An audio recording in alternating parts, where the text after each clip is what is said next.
नमस्कार। बिहार की बात में आपका स्वागत है। मैं हूं पंकज कुमार। इस खास पेशकश में हम चर्चा करेंगे कि चिराग किसके लिए चुनौती है। चिराग किसके लिए चुनौती है? जी हां, आप पूछेंगे मैं ये सवाल किस लिए कर रहा हूं। दरअसल ये सवाल इसलिए इंपॉर्टेंट हो गया है क्योंकि चिराग दिल्ली नहीं, अब बिहार आना चाहते हैं और नीतीश कुमार बिहार छोड़ना नहीं चाहते हैं। नीतीश कुमार के नेतृत्व में चुनाव होगा, एनडीए डिक्लेयर कर चुका है और चिराग के समर्थक उन्हें अभी से ही मुख्यमंत्री बता रहे हैं। तो ऐसे में गंभीर सवाल उठता है कि क्या चिराग नीतीश के लिए चुनौती है? मुझे तो नहीं लगता कि चिराग इस तरह की कोई हरकत करेंगे जिससे सीधे सीधी वो नीतीश से टकरा जाए, क्योंकि पिछली बार उन्होंने नीतीश से टकराहट मोल ली थी और अंजाम क्या हुआ था ये आप सबको पता है। ऐसे में सवाल उठता है कि क्या चिराग बीजेपी के लिए चुनौती है, क्योंकि चिराग को इस बार सीट जो भी मिलेगा वो बीजेपी कोटे से ही मिलेगा। पिछली बार बीजेपी 110 पर लड़ी थी, जेडीयू 115 पर लड़ी थी। इस बार चिराग यानी एलजेपी और बीजेपी के कोटे में, दोनों आधी आधी सीटों पर लड़ते भी हैं, तो अपने कोटे से एलजेपी आर को टिकट देना पड़ेगा।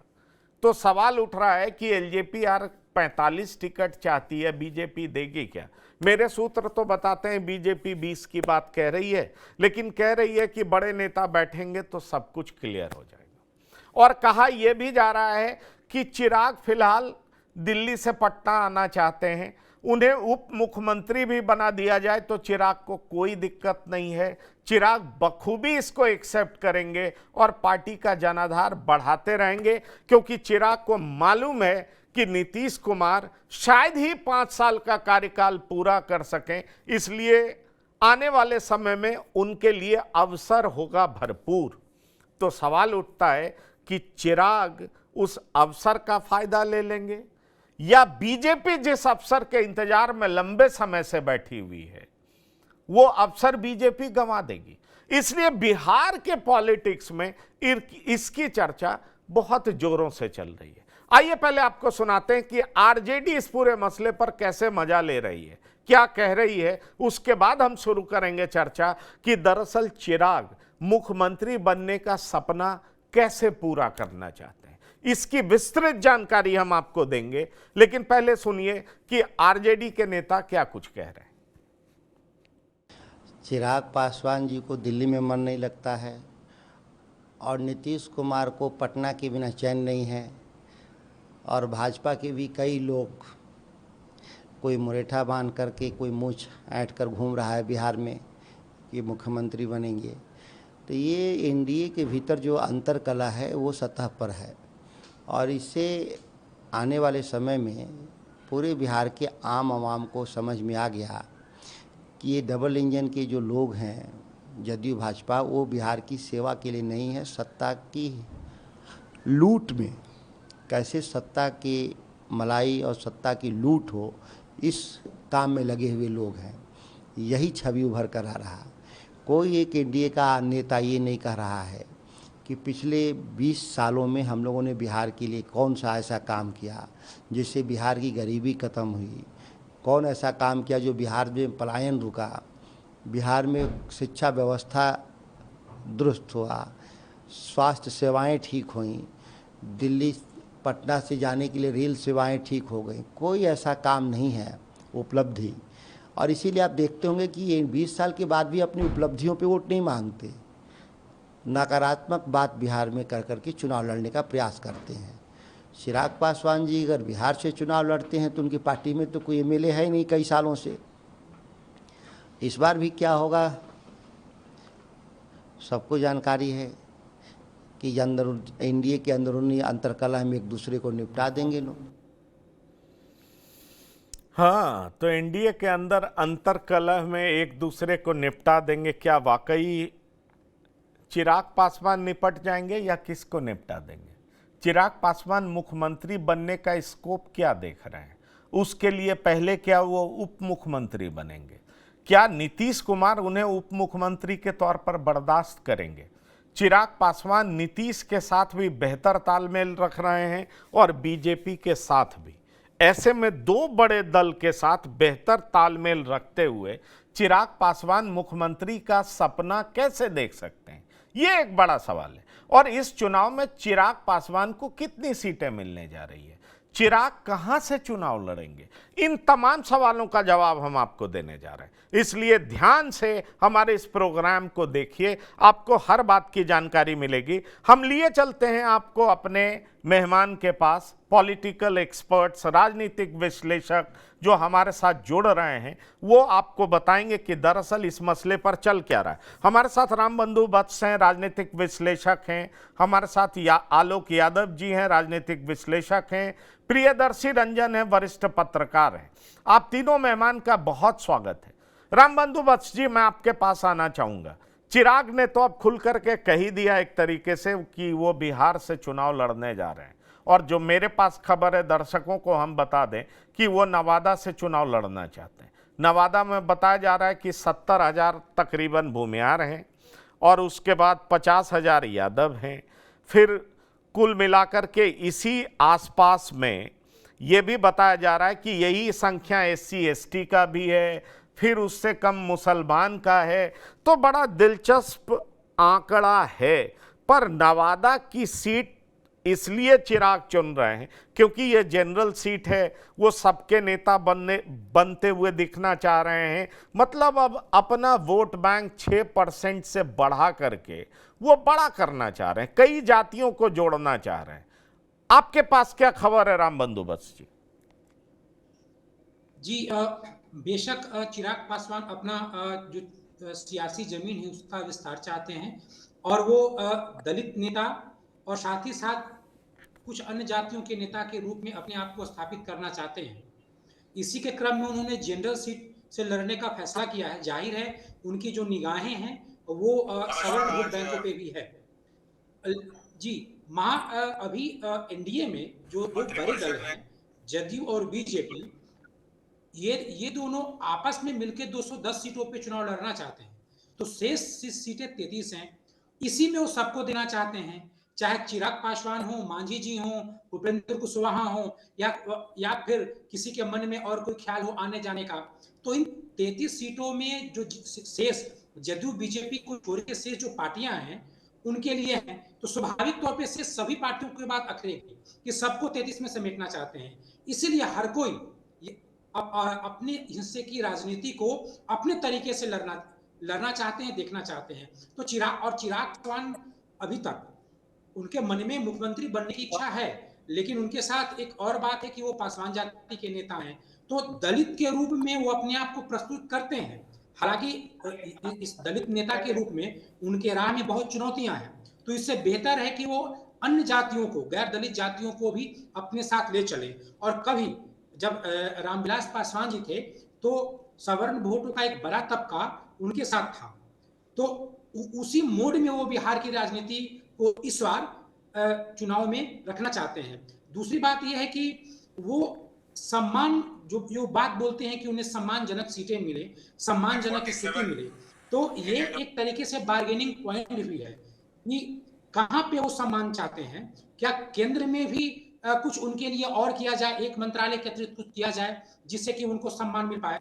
चूंकि यहाँ पे कई क्षेत्रीय पार्टियां हैं, 3 पार्टियां तो ऑलरेडी हैं, तो वो 33 में कैसे निपटेंगे, और 210 से कम पे बीजेपी जदयू कैसे आ पाएगी। बीजेपी और जदयू में भी आपस में भी सीटों को लेकर के जो अभी तक टकराहट है वो खत्म नहीं हो पाई है। तो ऐसे में मुझे लगता है कि वो बार्गेनिंग चाहते हैं और वो चुनाव लड़ेंगे, तो वो निश्चित रूप से चुनाव लड़ना चाहेंगे, और वो बिहार में अपनी जो राजनीति है उसका विस्तार चाहेंगे।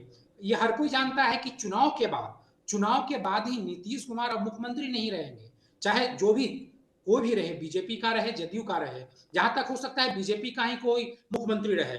ऐसे में सबकी निगाहें एक जदयू के भी वोट बैंक पे है। दूसरी बात यह है कि हर चुनाव में, लोकसभा चुनाव हो, विधानसभा चुनाव हो, सवर्ण वोटों में भी एक तरीके से बंटवारा होता दिखा गया है।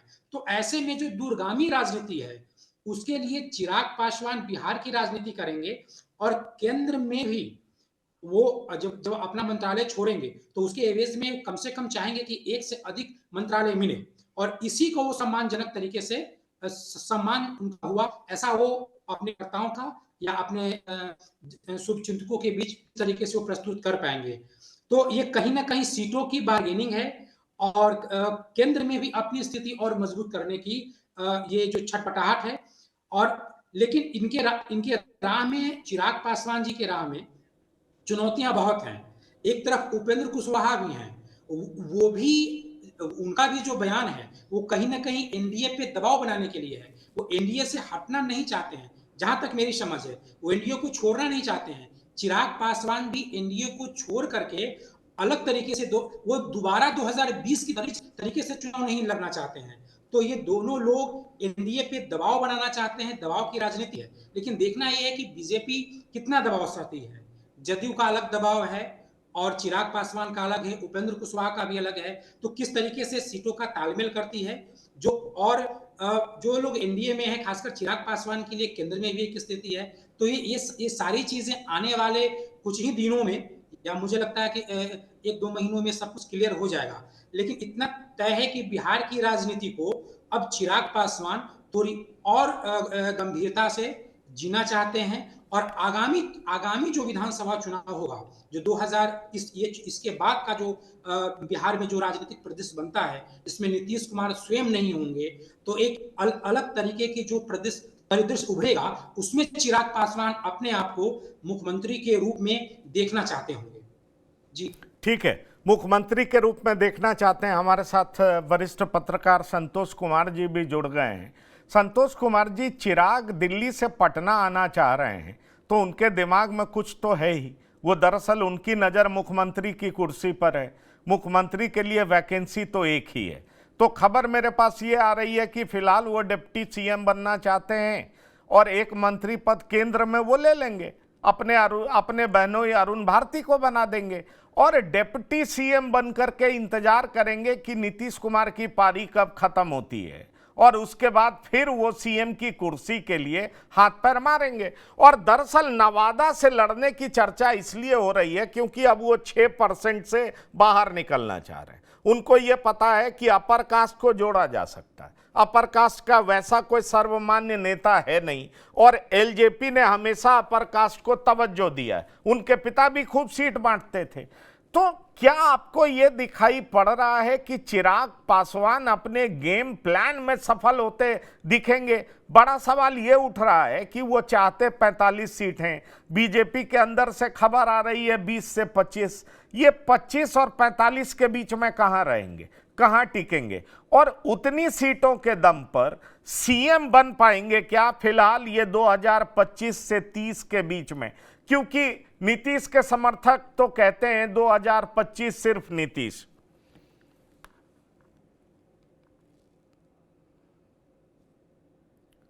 आपकी आवाज नहीं आ रही है संतोष जी।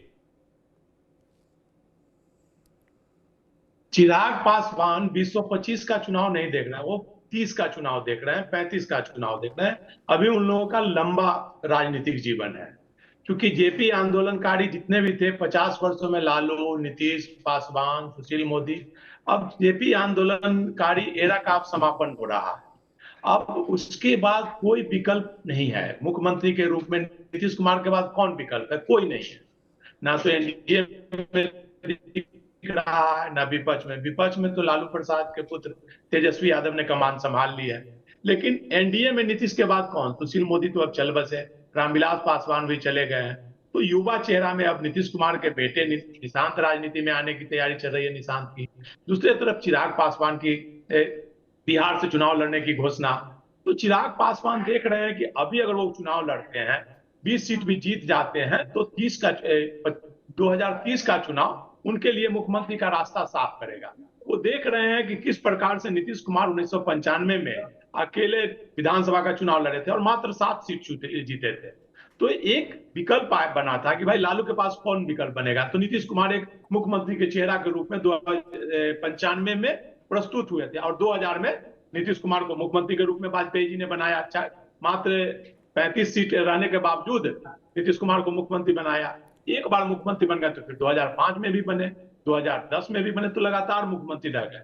तो नीतीश कुमार के बाद चिराग पासवान देख रहे हैं उसी रास्ते पे चलना चाह रहे हैं कि एनडीए में अगर रहते हैं तो नीतीश कुमार के बाद कौन मुख्यमंत्री। भाजपा में लड़ाई है, विजय सिन्हा अलग मुख्यमंत्री के दावेदार हैं, सम्राट चौधरी अलग दावेदार हैं, नित्यानंद राय अलग दावेदार हैं। तो भाजपा में अलग अलग दावेदार हैं और चिराग पासवान नरेंद्र मोदी के हनुमान अपने आप को कहते हैं। तो उनको लगता है कि नरेंद्र मोदी उन्हें नीतीश कुमार के बाद हो सकता है उन्हें मुख्यमंत्री का उम्मीदवार बनाए। तो अगली 2030 का चुनाव देख करके सारी योजनाएं बना रहे हैं कि ज्यादा से ज्यादा सीट बिहार में लड़े और ज्यादा से ज्यादा सीट जीते। जहां तक सीटों की बात है तो एनडीए में इतनी ज्यादा घमासान है, इतने ज्यादा दल है कि मुझे नहीं लगता है कि 25 से 30 सीट से ज्यादा उनको मिल पाएगा, क्योंकि लोकसभा चुनाव में जितनी जितनी सीटें सबको मिली थी उसी अनुसार लगभग सीटें मिलेगी। तो मुझे लगता है 25 से 30 सीट, क्योंकि नीतीश कुमार ने तो क्लियर कर दिया है कि भाई 115-20 से कम हम लड़ेंगे नहीं, तो बच गए 100 कुछ सीट। और भाजपा नीतीश कुमार को भी 100 के आसपास चाहती है, तो 110 से 15 सीट या 20 सीट में भाई भारतीय जनता पार्टी रहेगी, उपेंद्र कुशवाहा रहेंगे, चिराग पासवान रहेंगे, जीतन राम मांझी रहेंगे, तो सबको सीट देना है। मुझे लगता है 25 सीट के आसपास मिलेगा चिराग पासवान को, उससे ज्यादा मिलने की संभावना नहीं है। नहीं तो चिराग पासवान हो सकता है कि कुछ लंबा सोच रहे हो, बड़ा सोच रहे होंगे कि पूरे बिहार में अकेले एक बार फिर से चुनाव लड़ा जाए, जिस प्रकार से 95 में नीतीश कुमार चुनाव लड़े थे, अकेले चुनाव लड़े और पूरे बिहार में अपना संगठन का विस्तार करें, फिर उसके बाद चुनाव के बाद फिर भाजपा के साथ आ जाएंगे, एनडीए में ही रहेंगे। तो नीतीश कुमार के रास्ते पर चल रहे हैं। ये बात आप ठीक है। जी हाँ संतोष जी, लेकिन सवाल ये उठता, पिछला चुनाव याद करिए, जिसके पास 8 विधायक था वो अपने आप को समझ रहा था कि मैं जिधर जाऊंगा उसकी सरकार बन जाएगी। जीतन राम मांझी के पास 4 थे, उन्होंने बहुत बढ़िया पिछली सरकार का वो भरपूर मजा ले भी रहे हैं, आप जानते हैं इस बात को। ऐसे में गंभीर सवाल ये उठता, आलोक जी आ रहा हूं आपके पास, प्रियदर्शी रंजन जी, क्या आपको लगता है कि चिराग का जोर इस बार जिस तरीके से स्ट्राइक रेट पर भी है कि मुझे कम सीट भी मिले पर मेरा स्ट्राइक रेट बहुत अच्छा हो जाए, उनको लगता है लोकसभा में लड़ता हूं तो मेरा स्ट्राइक रेट 100% रहता है, इस बार विधानसभा लड़ जाता हूं 25 भी मिले, 15 जीत जाऊं, 20 जीत जाऊं और किंग मेकर की भूमिका में आ जाऊं तो जो चाहूंगा वो मिल जाएगा।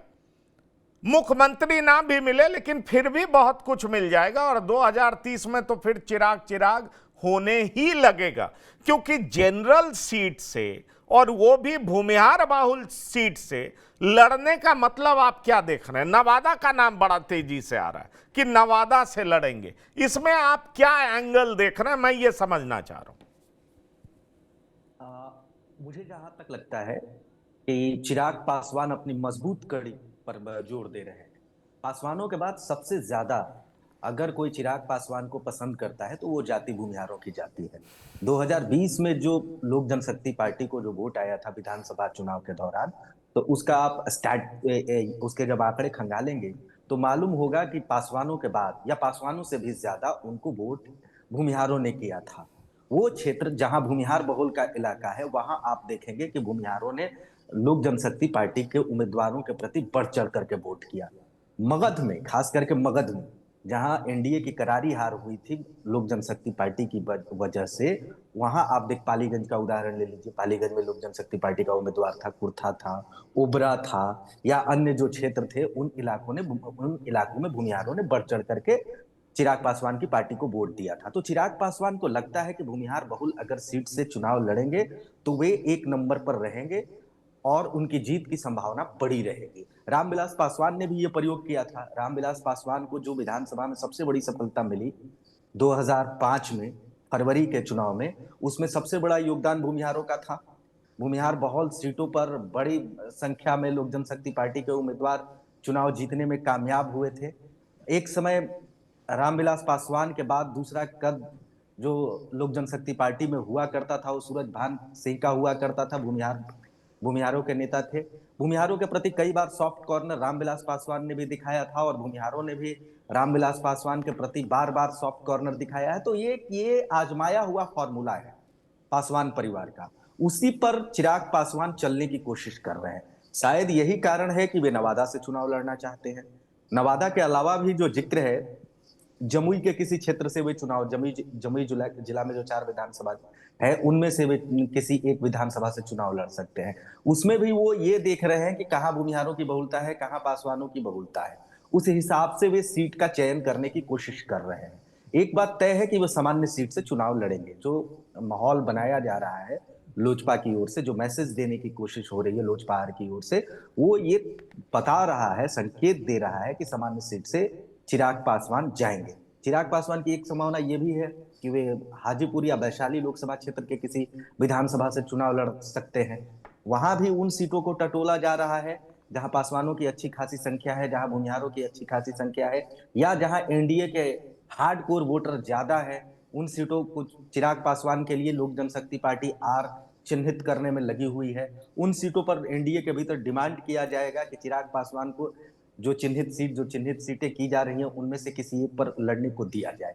नवादा पर दावा इसलिए भी बन रहा है चिराग पासवान का कि लोकसभा क्षेत्र, जो नवादा लोकसभा क्षेत्र था, पहले उस पर एनडीए की ओर से वो सीट एलजेपी लड़ती थी। अभी क्या हुआ कि इस बार वो सीट भारतीय जनता पार्टी के खाते में चला गया। और लोकसभा चुनाव में पिछले 2019 में जो 6 सीटें लड़ने को मिली थी लोजपा को, पिछले लोकसभा चुनाव में 2024 में वो 5 सीटें रह गई। तो एक सीट कम मिली थी, वो नवादा की सीट थी। तो नवादा सीट पर टैक्टिकली भी दावा चिराग पासवान का बन रहा है। शायद यही कारण है कि नवादा पर पूरी तरीके से चिराग पासवान फोकस किए हुए हैं। और जिस नवादा सीट की बात हो रही है उस पर पासवानों की बड़ी अच्छी संख्या है, भूमिहारों की बहुत अच्छी संख्या है, यादवों की संख्या है, मुसलमानों की संख्या है। अभी वहां लीड जो है वो यादव और मुसलमान का समीकरण कर रहा है, और उस समीकरण को तोड़ने की कोशिश भी चिराग पासवान की होगी। बहुत दिनों से वहां स्वर्ण मतदाता जो हैं वो भी ये चाहते हैं कि उस सीट पर कोई ऐसा व्यक्ति आए जो परंपरागत सीट आरजेडी की बन गई है उस किले को ध्वस्त किया जाए।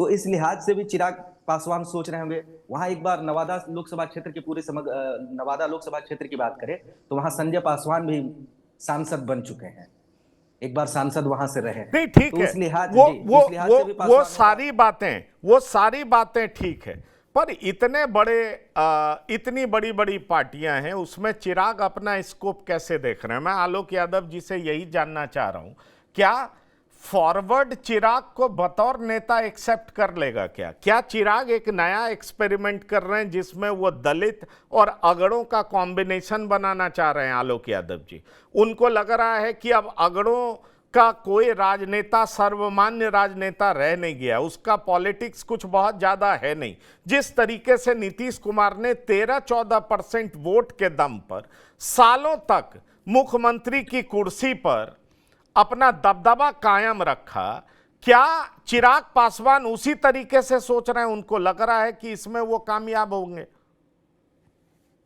ऐसा तो कुछ नहीं लग रहा है पंकज जी।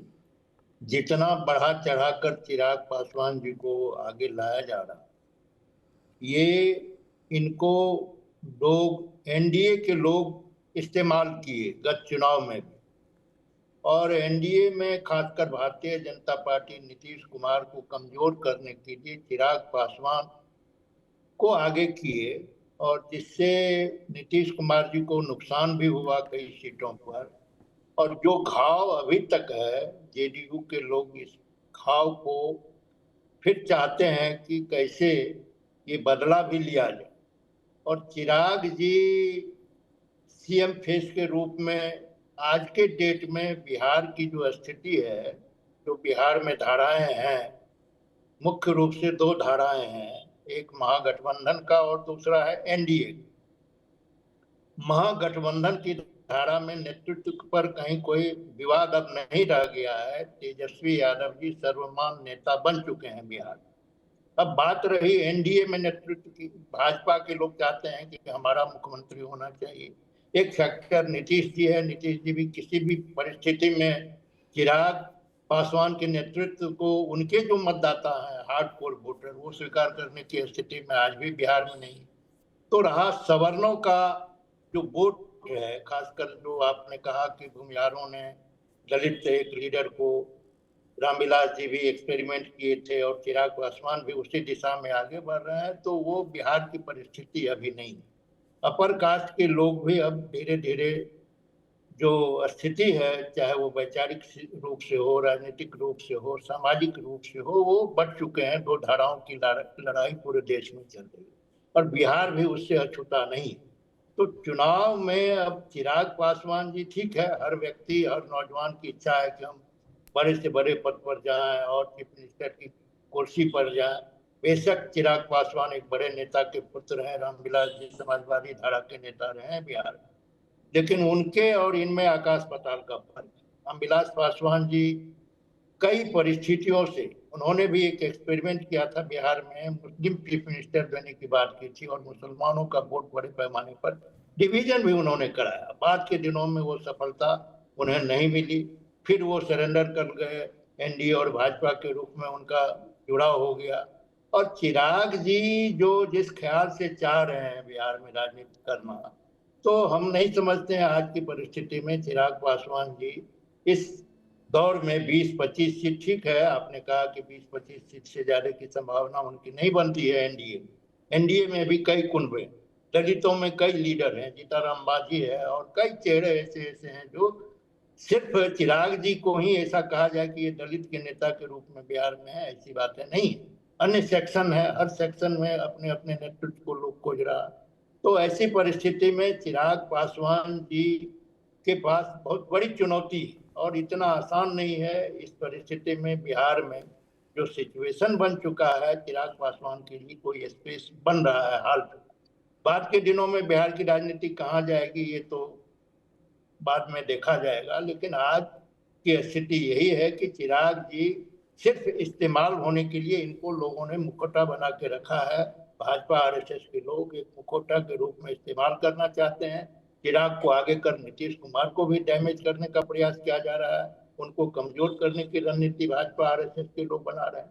तो मेरा तो यही इस पर है चिराग जी के बारे में कि आज के डेट में चिराग पासवान जी को जो लोग समझ रहे हैं वैसी स्थिति उनके साथ नहीं। किसी भी परिस्थिति में वो आज विपक्ष, उनको एनडीए के लोग उनको नेता मानने की स्थिति में नहीं है। वो कहीं ना कहीं भाजपा इस बार प्रयास कर रही है कि हमारे ही खाते में, हमारे ही दल के लोग बिहार का नेतृत्व करें। और ऐसी परिस्थिति में चिराग पासवान नहीं समझते हैं, चाहे वो डिप्टी चीफ मिनिस्टर हो तो डिप्टी चीफ मिनिस्टर के रूप में कई लोग हैं कतार में भाजपा, तो वो तो दूर की बात है। लेकिन आज की स्थिति ये है कि चिराग जी किसी भी परिस्थिति में नेतृत्व के कगार में, पूरे जो ब्लॉक है एनडीए ब्लॉक, उसमें नेतृत्व करने की क्षमता उसमें नहीं है। और राजनीति है, कब क्या होगा नहीं होगा, लेकिन परिस्थिति भी ऐसी नहीं बन रही है कि जिससे चिराग पासवान जी को लोग एक्सेप्ट करें बिहार की राजनीति। चलिए, आप ऐसा कह रहे हैं परिस्थिति ऐसी नहीं बन रही है, पर एक बड़ा सवाल है ना कि 6% वोट पर तो बैठे हुए हैं राम बंदोबस्त जी, और बीजेपी में अगर प्रदेश के स्तर पर देखें तो लोकसभा चुनाव में यह भी साफ हो गया कि क्या सम्राट चौधरी के साथ कुशवाहा है क्या, यह भी एक बड़ा गंभीर सवाल है। ऐसे में बड़ा सवाल यह उठता है कि जिस तरीके से चिराग अपने वोट बैंक को एक्सपैंड करना चाह रहे हैं, 6 से वो 13-14 पे चले जाएं, कई जातियों को जोड़ लें जिसमें अगड़ा भी हो, ओबीसी की भी कुछ जातियां हो जो वर्तमान सरकार में नेग्लेक्टेड फील करती है, जिसको लगता है कि मेरा रिप्रेजेंटेशन नहीं है। अगर उस तरीके से बेस बना ले तो आपको लग रहा है कि नीतीश कुमार की जगह लेना चाह रहे हैं चिराग पासवान, ठीक वही राजनीति करना चाह रहे हैं, क्योंकि उनके दिलो दिमाग में है कि नीतीश के बाद जेडीयू में है कौन उनकी विरासत को आगे बढ़ा सकता है। इसलिए वो जो स्पेस बनेगा उसमें मैं फिट इन हो सकता हूं, मेरे पास 6% वोट है, मैं चार्मिंग हूं, मैं अगड़े को जोड़ लूं, मैं युवा को जोड़ सकता हूं और मेरे लिए बिहार में जगह है, इसलिए मुझे सही समय पे एंट्री मार लेना चाहिए और 2025 से 30 के बीच का इंतजार करना चाहिए। कभी भी मेरे लिए ऐसा अवसर बन सकता है जिसका लाभ मुझे मिल सकता है। और मैं ये अपने मन से नहीं कह रहा हूं, ये एनालिसिस नहीं है, मैं ऐसा इसलिए कह रहा हूं क्योंकि चिराग को लेकर के ये बात कही जा रही है कि 2005 में अगर उनके पिता ने यह कोशिश की होती तो बिहार की राजनीति उनके इर्द गिर्द घूम रही होती। आपको नहीं लगता चिराग के दिलो दिमाग में यही बात है, चिराग सीएम बनने का सपना देख रहे हैं? जी बिल्कुल, बिल्कुल आप बिल्कुल सही कह रहे हैं। देखिए दलित जाति में चिराग पासवान के साथ पासवान जाति है। इसके अतिरिक्त जैसे अगर जीताराम मांझी हैं, तो तिरहुत क्षेत्र का जो मांझी समाज है, मुसहर समाज है, वो जीताराम मांझी के साथ एकजुट नहीं है, जैसा कि मगध के क्षेत्रों में है। उसी तरीके से उपेंद्र कुशवाहा के साथ भी कुशवाहा जाति नहीं है। तो जितने भी जो छोटी-छोटी पार्टियां हैं, उनमें सबसे अधिक मजबूत स्थिति में चिराग पासवान है, क्योंकि पासवान जाति एकजुट होकर के चिराग पासवान के साथ है। और पासवान और सवर्ण का जो जातिगत समीकरण का प्रयोग पहले रामविलास पासवान जी कर चुके थे, तो ये उनके लिए घर में देखा हुआ अनुभव भी है। और निश्चित तौर पे आप केवल सवर्णों में भूमिहार समाज ही नहीं, सवर्णों की और भी जो जातियां हैं, उनमें कोई ऐसा बड़ा नेता नहीं है जो पूरे बिहार का नेतृत्व कर सके। सवर्णों की सभी जातियों में कोई भी नेता नहीं है जो अपने क्षेत्र, अपने लोकसभा क्षेत्र, अपने विधानसभा क्षेत्र से अलग हट के पूरे बिहार का नेतृत्व कर सके। ऐसे में यहाँ पे एक लीडरशिप का स्पेस है जिसको चिराग पासवान भरना चाहते हैं, और ये एक प्रयोग उनका अपना पहले करके देखा हुआ है। दूसरी बात है कि जो अति पिछड़े समाज में भी इन दिनों कई जातियों में लीडरशिप उभर रहा है जो अब तक नहीं था। जैसे अगर आप कानू समाज को देख लें तो उनकी भी अपनी रैलियां हो रही हैं, धानुक समाज की भी रैलियां होने वाली हैं। तो इस तरीके से कई नेता उभर रहे हैं। ऐसे में वहां उन लोगों के भी नेतृत्व की बात चिराग पासवान के मन में आ सकती है। तो निश्चित तौर पर नीतीश कुमार के बाद एक बहुत बड़ा गैप होने वाला है अति पिछड़ी जातियों में। कई अति पिछड़ी जातियां ऐसी हैं जो भले अति पिछड़ी जाति में आते हैं, लेकिन उनका सामाजिक रहन सहन दलित जातियों के समानांतर है या समकक्ष है। तो उन लोगों में जो राजनीतिक चेतना है, वो अब जो कुर्मी समाज है उनके प्रति थोड़ा उसमें उतार चढ़ाव हो रहा है। ऐसे में चिराग पासवान के लिए एक स्पेस है, लेकिन ये एक कठिन रास्ता है उनके लिए और ये मेहनतों से भरा है। और आने वाले 5 सालों के बाद इसका परिणाम दिखेगा अगर इन 5 सालों में वो कठिन मेहनत करते हैं तो। और एक और परिस्थिति बिहार में है कि जो बीजेपी है उसको अति पिछड़ी समाज या सवर्ण समाज भी अब उस तरीके से स्वीकार नहीं कर पा रही है। अति पिछड़ी समाज तो लंबे समय से स्वीकार नहीं कर पा रही है। सवर्ण समाज को भी देख लीजिए तो पिछले कई चुनावों में वो उसका बड़ा तबका महागठबंधन को वोट करता है, जो राजद की ओर भी गया है, कांग्रेस की ओर भी कुछ ना कुछ सवर्ण समाज का तबका जाता ही है।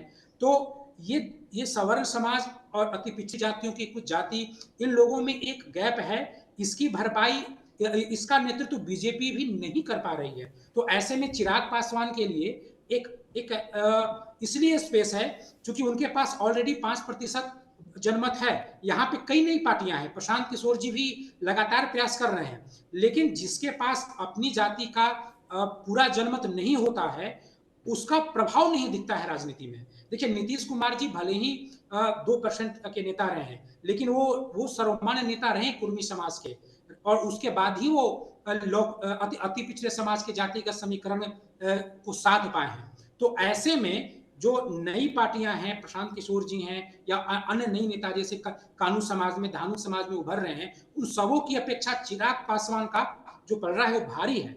और वो अगर वो 5 साल मेहनत करते हैं तो ये कहना कोई अतिशयोक्ति नहीं हो सकती है कि आने वाले 5 सालों के बाद के चुनाव में चिराग पासवान का एक प्रभाव दिखेगा, और वो हो सकता है कि नीतीश कुमार का एक विकल्प बन के उभर जाए, नई जाति का समीकरण हो, जैसे कि अभी नहीं ठीक है। पर एक चीज बताइए, क्या चिराग के दिमाग में ये भी है, दिलो दिमाग में ये भी है? संतोष जी, आलोक जी, आप दोनों से ये सवाल मैं करूंगा। मैं पहले संतोष जी से पूछ लूं, प्रियदर्शी रंजन, फिर उन दोनों का जवाब मैं आपसे लूंगा।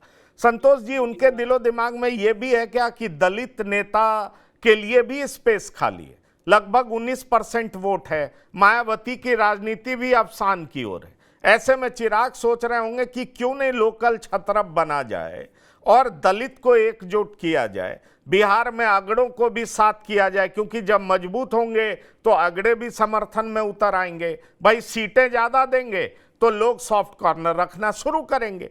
तो पहले दलित की राजनीति को कैसे साधा जाए, क्योंकि इसकी राजनीति के लिए कांग्रेस भी फाइट करती दिख रही है। जीतन राम मांझी भी अपनी जाति को क्यों छोड़ेंगे, लेकिन चिराग को लग रहा है कि जीतन राम मांझी वृद्ध हो चुके हैं, उनकी भी राजनीति अब अगले 5 साल से ज्यादा नहीं है। संतोष सुमन उतने प्रभावशाली दिखते नहीं है जैसे चिराग हैं। रविदास को लेकर के बीजेपी एक मीटिंग भी करने जा रही है, पर कोई बड़ा नेता दिखता नहीं है। तो चिराग को लग रहा है पहले 19% वोट को टैप करो, अगड़ों को साथ करो टिकट दे करके, कि कैसे टिकट का बंटवारा करो, और फिर कुल मिलाकर के 14-15% वोट पर बैठ जाओ, और वो बिहार के सत्ता की गारंटी की वजह बन सकता है, और इस तरीके से वो मुख्यमंत्री बन सकते हैं। आपको लगता है कि आने वाले समय में अगर चिराग बिहार में आते हैं तो वो दलित के नेता भी बन सकते हैं, अगड़ों को भी साथ सकते हैं?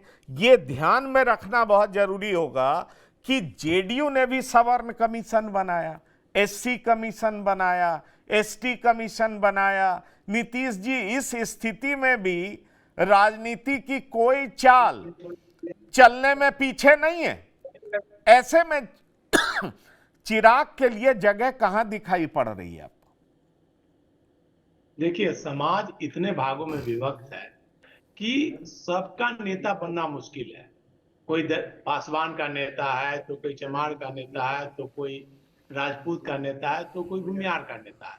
तो वर्तमान जो समय है, चिराग पासवान केवल पासवान जाति के नेता है, और जहां तक नवादा से चुनाव लड़ने और अगड़ी जाति के वोट की बात है, तो भाजपा के साथ हैं तो अगड़ी जाति का वोट उन्हें मिलेगा, क्योंकि सवर्ण समाज भाजपा को वोट अपना नेता मानता है, भारतीय जनता पार्टी को वोट देती है।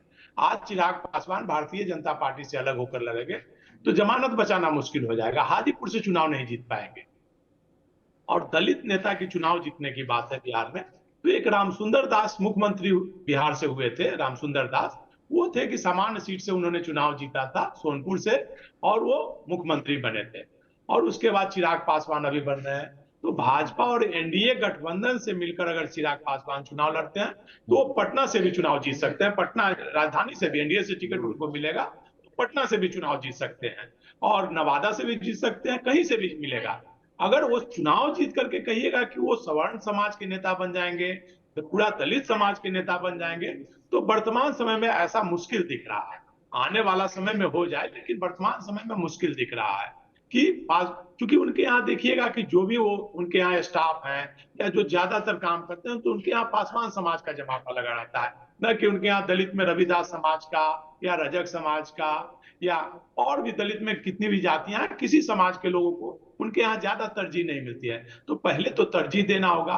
केवल टिकट दे देने से कोई पार्टी का नेता नहीं हो जा सकता है। तेजस्वी यादव भी बोलते हैं कि A to Z की पार्टी बनाएंगे, लेकिन कहां उन्हें सवर्ण समाज का वोट कहां से मिलता है? जहां कैंडिडेट देते हैं वहां पे भले कुछ वोट मिल जाता है। सवर्ण समाज का वोट आज भी भारतीय जनता पार्टी के साथ है, वैश्य समाज का वोट भारतीय जनता पार्टी के साथ है, पिछड़े समाज का वोट और दलित महादलित का कुछ वोट नीतीश कुमार के साथ है, लालू प्रसाद के साथ यादव समाज का है, मुस्लिम समाज का वोट है। तो वोट जो है समाज विभक्त है, किस पार्टी को किस जाति का वोट मिलेगा वो विभक्त है। हाँ, उसी में से 10% वोट 20% वोट डेवलपमेंट के नाम पर, पर्सनल रिलेशन के नाम पर लोग वोटिंग करते हैं।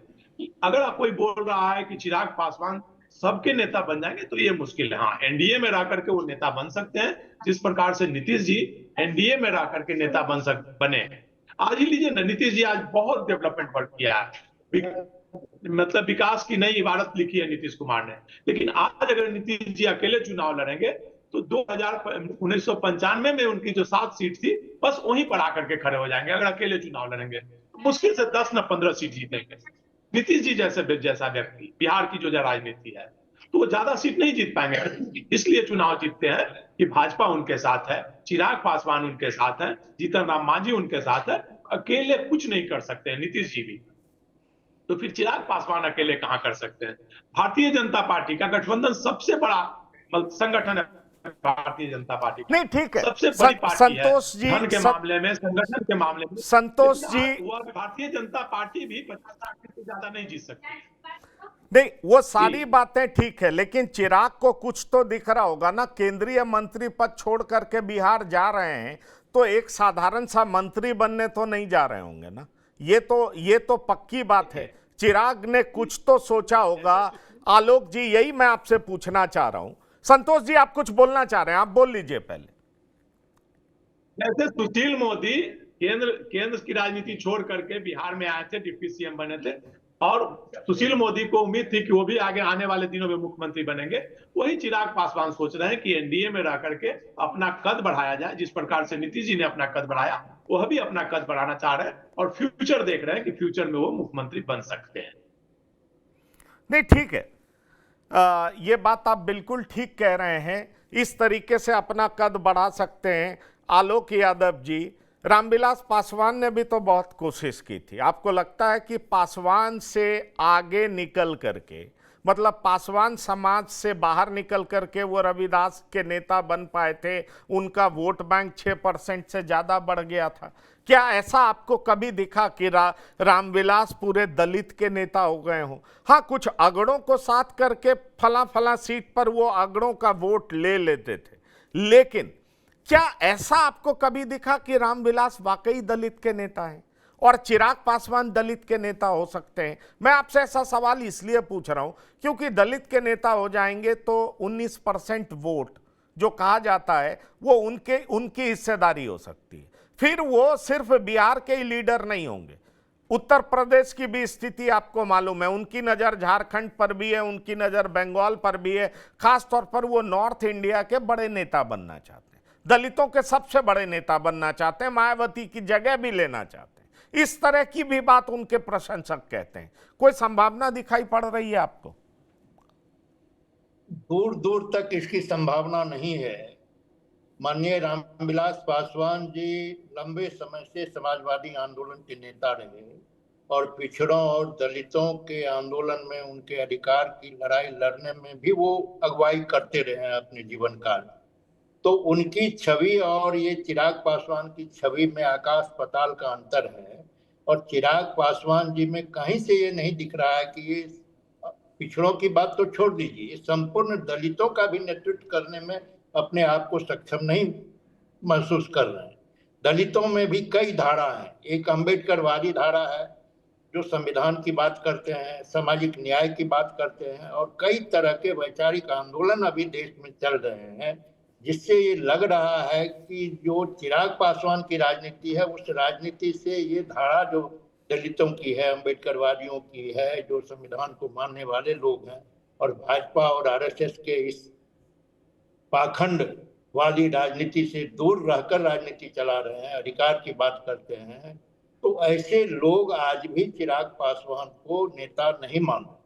और भले हर व्यक्ति की ये आकांक्षा रहती है कि मैं अपने समाज का नेतृत्व करूं, तो नेतृत्व करने के लिए समाज के जो उनके चाहने वाले लोग हैं, उनके जो अधिकार हैं, उनके प्रति जो लोगों का ये है आज भी, तो उसके प्रति चिराग पासवान जी खड़े नहीं उतर पा रहे हैं।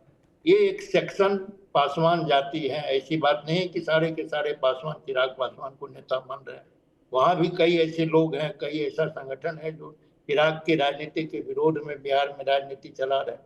तो मिला जुला के ये है कि भले एक पासवान जाति के 6% वोट की बात आप कर रहे हैं, तो ये 6% वोट ही ऐसा नहीं है कि इसके किधर चले जाने से, तो कहीं ये जाएंगे तो फिर वहां से लोग टूटेंगे, इधर हैं तो इधर के लोग उधर जाएंगे। तो ये कहीं से भी ये बिहार की राजनीति में आज के तिथि में ये नहीं दिखलाई पड़ रहा है कि चिराग पासवान जी बिहार के राजनीति को फिलहाल कोई प्रभाव डाल रहे हैं। नीतीश कुमार जी निश्चित रूप से एक फैक्टर हैं आज भी, भले लोग लाख उनका बुरा कहें या जो भी कहें, वो एक फैक्टर है। वो भी बिहार के 5, 7, 8, 10% वोट को प्रभावित करने वाले लीडर है।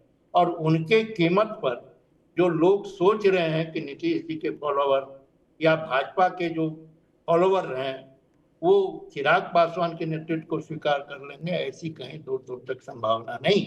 इसलिए ओवरऑल ये आज के डेट में संपूर्ण दलितों के नेता के रूप में भी सर्वमान नहीं है।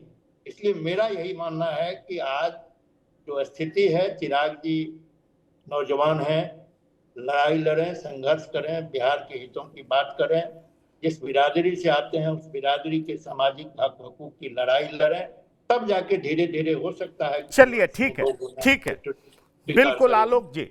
मैं प्रियदर्शी जी ये बता दीजिए, एक तो बीएसपी भी उतर रही है, आकाश आनंद भी पहुंच रहे हैं, यूपी से सटे इलाके में बीएसपी अकेले चुनाव लड़ेगी और वहां पर जबरदस्त इस तरह की बात भी होगी। अब ऐसे में गंभीर सवाल ये उठता है कि बीएसपी क्या नुकसान पहुंचा पाएगी या चिराग ही बड़े दल के साथ उभरेंगे, और कितनी सीटों पर चिराग चुनाव लड़ेंगे? देखिए, एक चीज समझने वाली बात है यहाँ पर कि कोई भी 100% किसी वर्ग का नेता नहीं है, कोई पिछड़ों का 100% लीडर नहीं है। अगर लालू प्रसाद यादव दावा करते हैं तो पिछड़ों के 100% के वे नेता नहीं है, वो कुछ जातियों के नेता है, पिछड़ों में कुछ जातियों के नेता हैं, यादवों के, कुछ अन्य के। नीतीश कुमार भी उसी क्लास में है और उसी क्लास में चिराग पासवान को भी रखा जाना चाहिए। तो ये मान लेना कि संपूर्ण दलितों का लीडरशिप आ जाएगा तभी चिराग पासवान नेतृत्व कर पाएंगे या मुख्यमंत्री का चेहरा बन पाएंगे, ये मुझे लगता है कि ज्यादा है, कुछ ज्यादा ही है। और दूसरी बात ये है कि जो बीएसपी चुनाव लड़ने आ रही है वो निश्चित तौर पर प्रभावित करेगी, और उसका है बिहार में उसके सीट आते रहे, कभी 4, कभी 3, कभी 2, 5% के करीब उनको वोट हमेशा मिलते रहा है बिहार में। और खास करके बिहार का जो उत्तर प्रदेश से लगा हुआ जो सीमा है, दक्षिण बिहार का सीमा, उस पर बसपा का बहुत बड़ा प्रभाव है। सासाराम का वो इलाका है, कैमूर का वो इलाका है, बक्सर का वो इलाका है जहां पर बीएसपी प्रभावित करती है। लेकिन वो प्रभाव एनडीए को नुकसान नहीं करेगा, क्योंकि रविदास लोग बहुत टैक्टिकली वोटिंग करते हैं। जहां बीएसपी का कैंडिडेट होता है वो बीएसपी के साथ जाते हैं, उसके बाद वो टैक्टिकल वोटिंग करते हैं, अपने हिसाब से वोट करते हैं, ना वो एनडीए के पक्ष में ना महागठबंधन के पक्ष में पिच करते हैं, वे अपने हिसाब से वोट करते हैं। अब मैं उदाहरण ही दे देता हूं, बक्सर लोकसभा चुनाव का ही उदाहरण ले लीजिए। इस बार जो लोकसभा चुनाव हुआ था उसमें नहीं ठीक है, आप ये बता दीजिए, आप ये जी। बता दीजिए चिराग के मुख्यमंत्री बनने का पॉसिबिलिटी आप देख रहे हैं? मैं आपसे ये पूछना चाह रहा हूं, और ये कब देख रहे हैं?